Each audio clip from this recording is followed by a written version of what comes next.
Damon, Markiewicz along with Bruce Landon, another weekly webisode as we come to you through FalconsAHL.com. We come to you through Facebook. We come to you through Twitter. We use just about every social media stream out there, YouTube, you name it. But don't forget about the social media streams. Go to FalconsAHL.com anytime.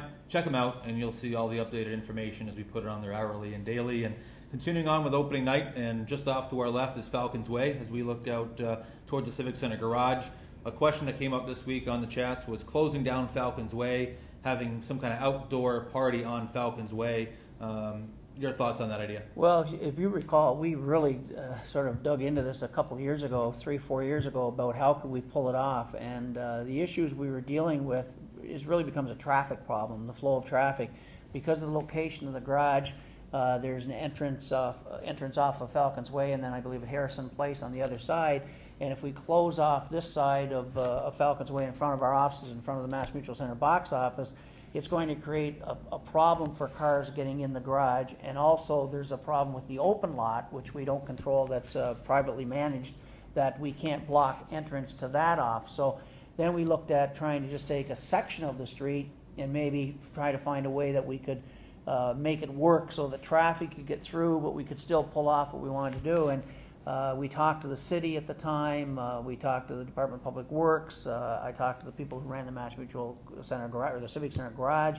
We had meetings with the building, and it was just something, unfortunately, we just couldn't find a way to do it without really creating havoc for people trying to get into the garage before the game. So we can look at some other things. We've had some activities on, we've got a pretty good street here in front of us as far as a wide sidewalk, wide entrance here to outside our offices, that perhaps we can utilize that space and do something special. But that's certainly something we'll talk about. We have a staff meeting on Tuesdays, as you know, and that's as every staff meeting now until we get up to into October will be sort of part of the staff meeting will be about opening night and what we're going to do, and we'll talk about that probably the next couple of days. I know something that comes up too when you talk about doing these outdoor festivities, and I've been around arenas and teams that do it. You're talking about October, you're talking about iffy weather. Right. There's a lot of planning that goes in where there is no inside here. You do something on the street, you can do a lot of planning to get washed out in a month that has a lot of rain. Sure, it's something we always have to look at. Our golf tournament, our big golf tournament is October 10th, and we worry about weather, and we've had snow on October 10th, or on a Columbus Day rather, before, so that's certainly a good point, but it doesn't mean that we won't be doing some things. Every team looks at different ideas what they do. I mean, what we do, no matter what we do, it's not going to please everybody. So we try to do what we think is right, and what the masses will enjoy the most. And I think we'll probably pull something off this year that'll be special for sure. Absolutely. Staying on the opening night theme, last week we announced 2 new ticket plans through FalconsAHL.com, and one was an opening weekend plan, another one was an all-you-can-eat plan. Just recap both of those plans and the mindset that went into both of those. Well, again, we do our research. For people that don't think we do, we talk to all the teams in the league on a regular basis. We have a whole department at the league called Team Business Services that are always sending out ideas of what other teams are doing. So we've done our research over the summer of what different plans, packages are working around the league. And everybody has different deals with their concessionaire, with their lease, with their building. So there's some things you can do that they're doing in some cities. For example, Grand Rapids have great success for Friday night because they have $1 beer nights. We can't do that. State laws prohibit that. So we looked into what else can we do, and we came up with a couple ideas of doing the $1 hot dog nights for a couple Sundays during the year. We got great cooperation from Center Plate that runs our concessions here, allowing us to do these all-you-can-eat, 5 all-you-can-eat games that puts a package together, so you can buy a package for all those games, and it's all the hot dogs, soda, and popcorn you can eat. And these are things that have been very successful in cities like Peoria. Peoria is actually run by Center Plate as well, so we were able to find out what they were doing down there. So again, for the fans have to understand, we put a lot of thought, research, talk to other teams, talk to the league office, get best practices and everything that we can do to try and create some new packages, because as you know, Damon, it's all about lifestyles and budgets these days, and we have to create the packages that fit the lifestyles and different things that people are looking for. Obviously, we're handicapped in some areas as it relates to parking and some other things we'd maybe like to do in certain packages, but we try to use the assets we have and put the best packages we can together. Sure, go to FalconsAHL.com. You'll see a nice splash page that Stephen Hanjack created in-house here. It'll explain both packages as we get closer to opening night. You see a lot of those mini plans. A lot of teams have a lot of success with it. Obviously, we've done our share, and we have 2 new ones, so check that out. I know a lot of fans were asking about that at the barbecue last week.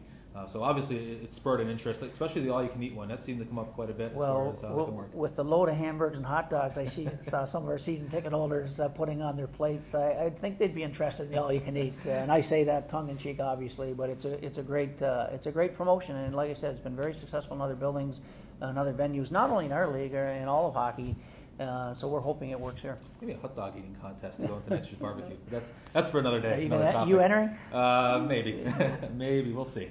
Another question I got this week on Facebook was our season ticket drive. We obviously announced back in May, or earlier than that, it was April, late March and April, the flight to 1,500 for ticket packages.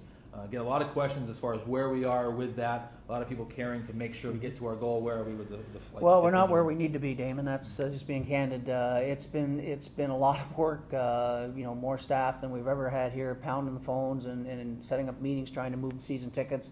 We're selling a lot of the small plans, the partial plans, the packages. We're not selling a lot of companies purchasing 4 season tickets or 8 season tickets, and those are the numbers that get you to where you want to be quicker. But we've added about 165 new FSEs, full season ticket equivalents, which is a decent number. We need to get up certainly higher than that. Our goal was to get to about 300. Hopefully that our renewals would come in. We've still got a long ways to go on the renewals, but we're about where we are every year in the renewals. When we do our comparisons, a lot of people wait for the schedule to come out so before they renew their season tickets or their package. And because we're not opening until October 15th again, we seem to have a crowd that wants to wait a little bit. But overall, the response from the phone calls has been fantastic. I mean, staff has made calls. Maria's made a lot of calls to renewal people. And they're all saying, we're coming back, give us time, we'll get our money in, and we'll renew. So, frustrating at times because we really feel, and I've said this, and I'm going to say it until people get sick of hearing it, we have to get our base number up. If we can get our base number up to a reasonable number, we're not looking to blow the roof off. We're not trying to do what they're doing in other cities. We know what we need to do for our bottom line. If we can get the base number up, I know with what we do in group sales and with a walk-up and hopefully with some cooperation with a good team on the ice, we can make the numbers work where we need to be. But it all starts with your base number, and that's what we're working on, and hopefully that number will grow over the next about 8 weeks, I guess, that we have to really push. I know we're getting close on our promotional schedule here. It's off to my right, but a lot of finalization on that. I know Stephen's done a lot of hard work, a lot of tremendous job here to make sure that gets organized. Getting very close to announcing a lot of these special promotions. I know a lot of questions out there. There's some things on here that we can't show yet that if everything goes well and we can finalize it, people are getting excited about maybe some things we haven't done in maybe 9-10 years. Yes, that's a good point, Damon. We're always looking at what's working in other cities, and what's worked in Springfield maybe didn't work in the past, and sometimes I have to sort of let the younger staff run with the ideas a little bit, because I've been here for so long that sometimes I have a tendency, well, that didn't work back in 1986. Well, maybe it wouldn't work in 86, but if we do it differently, it'll work now going into 2011-12 season. So we're sort of looking at everything, some things we've done in the past that perhaps we can bring back, and even looking at some new ideas, some things we've never done before, but they all take time and they're all expensive, and you all have to put a budget together and try to find sponsors for the different nights we're doing. But we do have some things on the radar right now that I hope they come together for us. I think they'll be exciting for the fans. I hope so too. Damon Markiewicz along with Bruce Landon. Another weekly webisode as we come to you from the Mass Mutual Center.